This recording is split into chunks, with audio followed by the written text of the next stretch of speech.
জুলাই গণ অভ্যুত্থান আমাদের একটা শিক্ষা দিয়েছে নিজেদের ভিতরে, প্রত্যেকটা মানুষের। সেটা হচ্ছে অন্যায়ের প্রতিবাদ করার সৎ সাহস।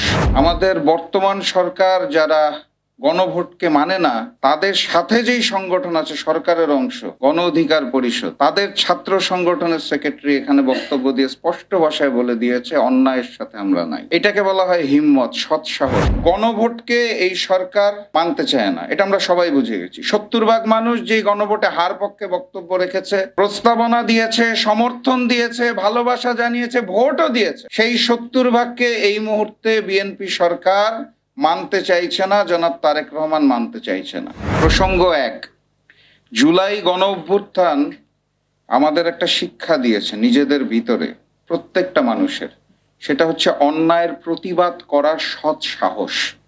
সেটার প্রমাণ আজকের এই মঞ্চে হয়ে গেছে। আপনারা খেয়াল করেছেন কিনা জানি না, আমাদের বর্তমান সরকার যারা গণভোটকে মানে না, তাদের সাথে যেই সংগঠন আছে সরকারের অংশ, গণ অধিকার পরিষদ, তাদের ছাত্র সংগঠনের সেক্রেটারি এখানে বক্তব্য দিয়ে স্পষ্ট ভাষায় বলে দিয়েছে অন্যায়ের সাথে আমরা নাই।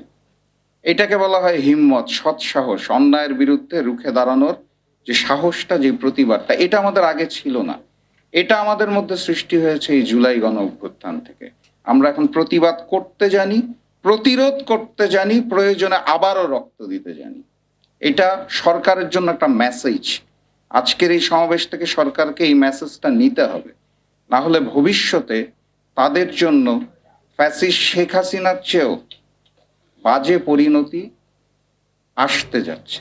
এটা সরকারও বুঝে, এই কারণে আপনারা খেয়াল করে দেখবেন প্রধানমন্ত্রীর বাসভবনের নিচে বাংকার তৈরি করার পরিকল্পনা করা হচ্ছে, সুড়ঙ্গ তৈরি করার পরিকল্পনা করা হচ্ছে। এখন এই সুড়ঙ্গর শেষ মাথাটা কোথায় যাবে?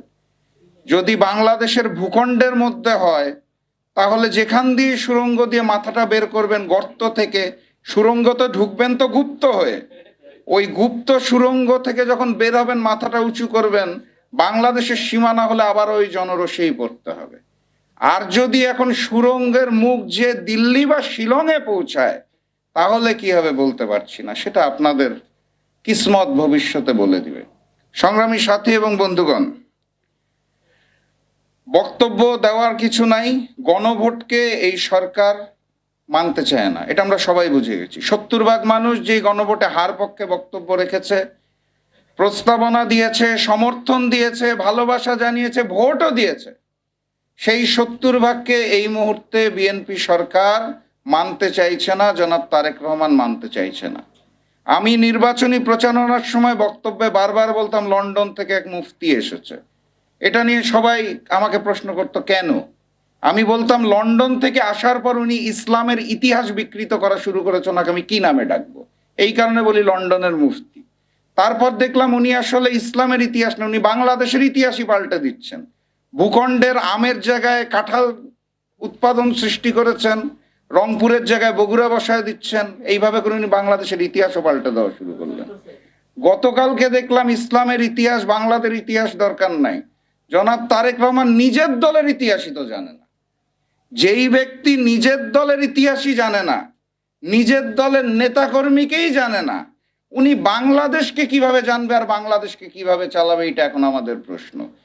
অতএব ওই যে উনি 3 বছর আগে ইন্তেকাল করা মজলুম জননেতা মৌলানা আব্দুল হামিদ খান ভাসানীকে 79 সালে এসে আবার কবর থেকে জীবিত করে দিতে পারেন যিনি, আমার মনে হয় ওনার চেষ্টা করা উচিত দেশনেত্রী বেগম খালেদা জিয়াকে জীবিত করা যায় কিনা।